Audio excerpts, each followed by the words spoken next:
I can never forget the time a guy named David Weiner called me and asked me, he said, you know, for the next album that you turning in, you know, is you gonna be killing a little bit in there, you know? Is it gonna be a little bit more dope dealing, you know? Because that was some of the stuff you was talking about when we first heard you. And I told him, I said, man, I'm a member of the Nation of Islam now. Man, they'll have my head if I get to promote that to my people. Ain't nowhere in the world I'm gonna promote that to my people. Straight up, you know? You know, a lot of what he's saying is actual fact. You know, it's actual fact. Yet it also speaks to the environment in which we are embedded as young black males and females in this particular society. You know, hip-hop changing from positive to negative was not a consequence of history. It was not a circumstance of history. It was nothing that just happened on its own. It had nothing to do with the changing of the times. It had nothing to do with that. It had everything to do with the fact that there are people in this particular society who wants to see us exactly where we are. And we cannot let that point elude us. These are the facts. How do we know? 1967, Kerner Commission report on urban disorder. When black people said, yo, we're tired of this system. You know what I mean? This system is oppressing us. So we rebelled against the system. We burned things. We said, yo, we had enough. He did his little report on what caused these riots. He said, what caused these riots? He said it was young children who started these riots, and what was motivating them was a high self-esteem and an enhanced racial pride. He said the majority of the rioters were high school dropouts, but they had a higher political orientation than their peers who did not drop out. And they saw the system as their enemy, so they attacked it in the right circumstance. So, fast forward to 1992. Same thing. #1 record on the radio, we had Fight the Power. Fight the Power is on the radio. Rodney King gets beaten before the world.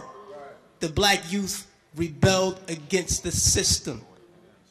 Again, they did it again. And why? What primed them? Positive hip-hop. Primed them. Fight the Power, X-Clan, Brand Nubian. You had these groups out here who were pushing, who were politically orienting black kids in the right direction, giving them the proper prompters that they needed so that they can respond properly to oppression. All right? In 1967, when the riots happened, he saw that the self-esteem and the racial pride was fueling this. So he said, how do I bring that down so that they will not riot? And what he did, he flooded the airways with black exploitation movies. Nigga Charlie and the Return of Nigga Charlie. These were movies. Hip-hop didn't start calling people niggas. We had Shaft. We had Coffee. Black girl turned prostitute to do whatever. You know what I mean? But these black exploitation movies brought down the self-esteem and the racial pride so that the kids will not rebel against this system of oppression. 92, the racial pride was back in effect. We had black kids going to Dr. Ben Yuckinen lectures. We were spending our money to go see Farrakhan speak as opposed to going to a strip club. This is where we were. The most coveted article of clothing was a historically black college or university sweater. We were motivating children towards positive attitudes and lifestyles. And when Rodney King got the beating, heads responded properly. Fast forward to our day. Sean Bell is shot 50 times in the street in New York by police officers. #1 song on the radio, Like a Lollipop. Nobody do nothing. Nobody respond to nothing. Trust me. Trust me. Just like the brother, I believe it was JT, the bigger figure, who said that the label executives came to him and said, yo, brother, we need you talking about guns and whores.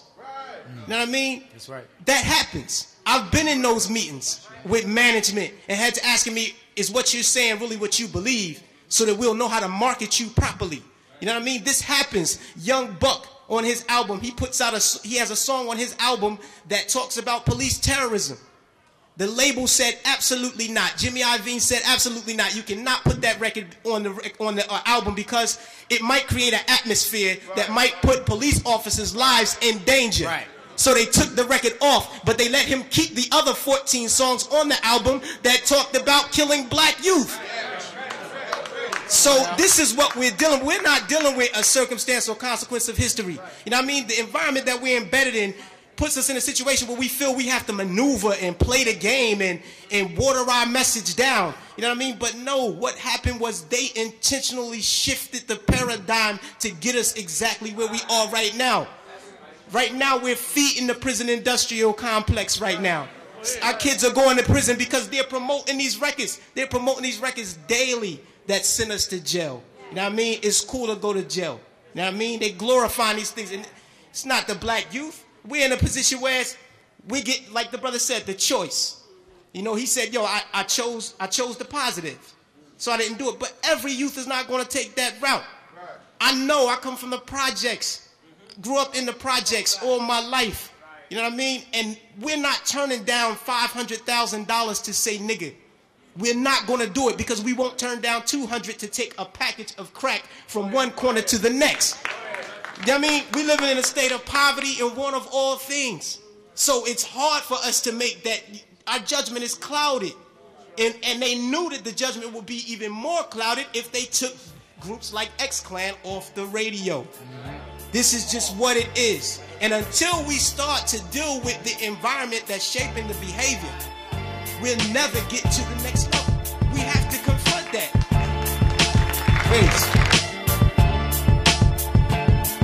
This generation, these 15, 16, 17-year-olds, they listen to raps like it's the scriptures. They live their life based on what rap says.